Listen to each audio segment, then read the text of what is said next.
Hello, আসসালামু আলাইকুম প্রিয় শিক্ষার্থীবৃন্দ।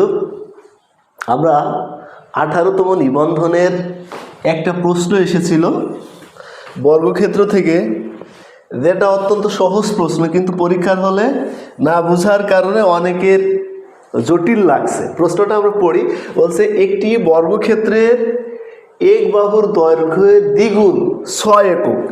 বিষয়টা বোঝেন। বলছে যে এক বাহুর দৈর্ঘ্যের দ্বিগুণ 6 একক হলে কর্ণের দৈর্ঘ্যের দ্বিগুণ কত? ঠিক আছে, বিষয়টা সাধারণত a√2 অর্থাৎ 6√2 করলে অ্যান্সার চলে আসছে, কিন্তু বিষয়টা কিন্তু ওই রকম না। আচ্ছা, আমরা কিন্তু ধৈর্য সহকারে দেখব। হ্যাঁ, তাহলে এখানে আমরা লিখতে পারি, ধরি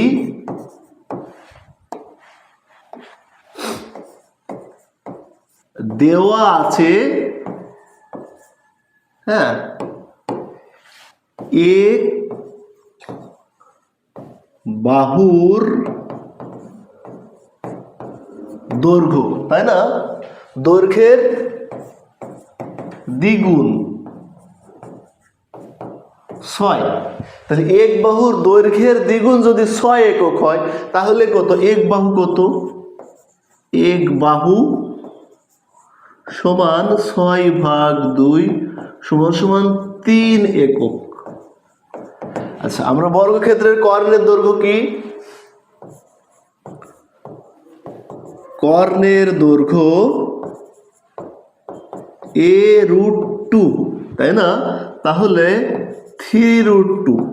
আচ্ছা, কর্ণের দৈর্ঘ্য যাদের মনে থাকে না, তারা এইভাবে করতে পারবেন, এইভাবে নিজে নিজে করে নিতে পারবেন। এইটা আপনি পিথাগোরাস বানালে, এইটা একটা যদি কেটে আনেন তাহলে এরকম হয় এ আর এটা আছে কর্ণ। ঠিক আছে, তাহলে আপনি এই যে অতিভুজ স্কোয়ার ইকুয়াল টু লম্ব স্কোয়ার প্লাস ভূমি স্কোয়ার, ঠিক আছে, কর্ণ স্কোয়ার সমান তাহলে 2a স্কোয়ার, কর্ণ সমান এটাকে রুট করলে 2a স্কোয়ার সমান a√2 হয়। এটা কর্ণ কিভাবে আসছে আমরা তো অনেকেই সূত্র মুখস্থ করি, কর্ণটা কিভাবে আসছে ওইভাবে আমরা দেখিনি।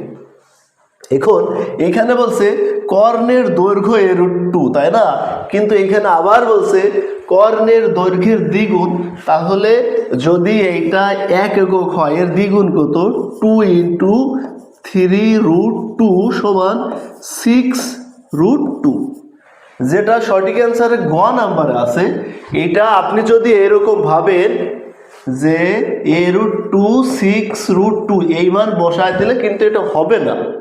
অর্থাৎ বিষয়টা হচ্ছে যে ঘুরায় পেঁচায় ওই একই জায়গায় উত্তর নিয়ে আসছে। তাহলে এরকম দেওয়ার মানে কি? এরকম দেওয়ার মানে কি আপনাকে পরীক্ষার হলে কনফিউজড করে ফেলা। ধন্যবাদ সবাইকে।